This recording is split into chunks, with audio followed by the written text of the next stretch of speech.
Hello বন্ধুরা, চলে এসেছি আবার একটা নতুন ভিডিও নিয়ে। মুভি রিভিউ বাই বস। তো অনেকগুলো ট্রেলার অ্যাকচুয়ালি রিলিজ হয়েছে, তো সময়ের অভাবে করা হয়নি। তো এক এক করে সমস্ত ট্রেলারের রিভিউ দেব, কারণ সামনে শুক্রবার আসছে। আবার দুখানা মুভি হচ্ছে, রিলিজ করছে অ্যাকচুয়ালি। একটা হচ্ছে বহুরূপ সোহমের, আর একটা হচ্ছে, কারণ সেগুলো আগে কমপ্লিট করতে হবে ট্রেলার রিভিউ। তো বেসিক্যালি আজকে যে ট্রেলারটার রিভিউ করবো সেটা হচ্ছে এক চতুর্না। স্টারিং হচ্ছে রয়েছে নীল নিতিন মুকেশ এবং দিব্যা ঘোষলা। নীল নিতিন মুকেশে বেসিক্যালি খুব মাঝে মধ্যে সিনেমা করছে, অনেক দিন, হয়তো অনেক দিনই প্রায় ওকে দেখা যায়নি। বাট অ্যাজ এ অ্যাক্টার হিসেবে আমাকে কিন্তু খুব ভালো লাগতো, কারণ ভালো লাগে অ্যাকচুয়ালি, ভালো লাগতো বড় ভুল, ভালো লাগে। তার কারণ নিউ ইয়র্ক যে সিনেমাটা ছিল খুব সুন্দর, ক্যাটরিনা ক্যাফ, জন আব্রাহাম, খুব সুন্দর লেগেছিল। বা প্লেয়ার্স মুভিটা যদিও ফ্লপ হয়েছিল, বাট নীল নিতিন মুকেশ আমার খুব ভালো লেগেছে।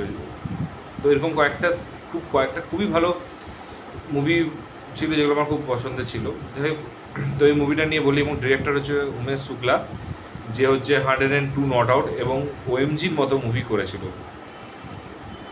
তো ট্রেলারটার আগে নেগেটিভ দিক বলি। আচ্ছা, স্টোরিটা নিয়ে যেটা বুঝতে হবে সেটাকে বলে নেয় বেটার, নেগেটিভ দিকের থেকেও। স্টোরিটা হচ্ছে একটা অ্যাকচুয়ালি নদীর ধারে কিছু লোক থাকে, নালার ধারে কিছু লোক থাকে। নদীর ধারে যারা থাকে তারা অনেক বড় লোক, আর নালার ধারে যারা থাকে তারা গরিব লোক। তো নীল নিতিন মুকেশ হচ্ছে নদীর ধারে, মানে প্রচুর কোটিপতি, আর নালার ধারে থাকে দিব্যা ঘোষলা, তো যে গরিব। তো তাদের লাইফে কোনো সম্মানের চাকরি নেই, এটা সেটা করতো যখন যেটা পারতো কিছু টাকা ইনকামের জন্য। আর নীল নিতিন মুকেশের হচ্ছে খুব বড় লোক ছিল, একটা অফিসের বস ছিল। আমি যদিও প্রেডিকশন করছি পুরোটাই। তো একদিন নীল নিতিন মুকেশের মোবাইলটা হারিয়ে যায়, এবং মোবাইলে একটা ক্লিপ দেখা যায়। সেই ক্লিপটাতে ব্ল্যাকমেল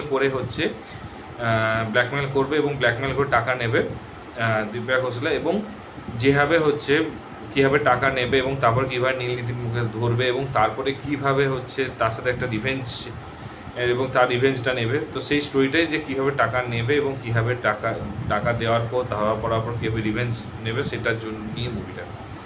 তো এটা হচ্ছে আমি অ্যাসামশন করলাম, এবং আই থিঙ্ক এটা ঠিক মুভি হবে। ফার্স্ট কথা নেগেটিভ হচ্ছে ট্রেলার কাট, খুবই বাজে হয়েছে ট্রেলার কাট, খুবই বাজে হয়েছে। মানে একটা আই থিঙ্ক যদি আমার অ্যাসামশন যদি ঠিক হয়, তাহলে মোটামুটি মুভি তো এখানেই বলে দিলাম, কিছু সাসপেন্স নেই, কিছু টুইস্ট নেই, কিচ্ছু নেই। বেসিক্যালি হচ্ছে এটাই। এবং এরপরে যদি কিছু টুইস্ট থাকে, আমি জানি না কীরকমভাবে টুইস্ট রাখবে। এবং ওএমজির মতো ডিরেক্টর, 102 নট আউট যে মুভিটার ডিরেক্টর, সেই লেভেলের ডিরেক্টরে এই ট্রেলার কাটটা সত্যি আনএক্সপেক্টেড ছিল, আমি এক্সপেক্ট করিনি। আর মানে খুবই হার্ট হলাম যে হিন্দি, মানে বলিউডের মানে স্টোরিটা, এটা হয়তো ঠিকঠাক করে ট্রেলার কাট করলে কিন্তু ভালো লাগতো, স্টোরিটা পুরোটা রিফিল না করে হয়তো আরও বেটার লাগতো। ব্যাকগ্রাউন্ড মিউজিকটা সত্যি খুব সুন্দর লেগেছে, সত্যি ভালো লেগেছে অ্যাকচুয়ালি ব্যাকগ্রাউন্ড মিউজিকটা। এবং ডায়লগ ডেলিভারি ওকে, যে খুব ভালো হাইফাই বা খুব লোয়ার লেভেল একদমই নেই। এবং যা বোঝা গেল যে অনলি দুজনকেই, মানে মানে দিব্যা ঘোষলাকে এবং নীল নিতিন মুকেশকে পুরো স্ক্রিন টাইমিং দিয়েছে। একটা ট্রেলারে 2 মিনিট 36 সেকেন্ডের, ওরা দুজনই 2 মিনিট ধরে জাস্ট রয়েছে।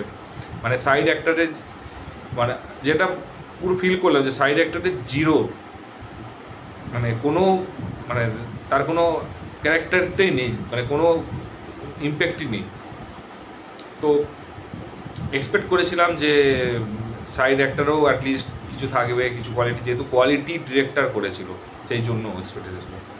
যাই হোক, আশা করছি তোমরা যদি দেখে থাকো ট্রেলারটা কীরকম লাগলো জানিও। আর যদি চ্যানেলে নতুন হও, অবশ্যই ডেফিনেটলি চ্যানেলটা সাবস্ক্রাইব করো। ভিডিওটা যদি ভালো লাগলে লাইক করো, শেয়ার করো, কমেন্ট করো। খারাপ লাগলে কোনটা খারাপ লেগেছে সেটা বলো, এবং ডিসলাইকও করো, কোনো অসুবিধা নেই। তোমাদের সাপোর্ট, তোমাদের সব কিছু ওয়েলকাম। ভালো থেকো, দেখা হচ্ছে নেক্সট ভিডিওতে। টাটা।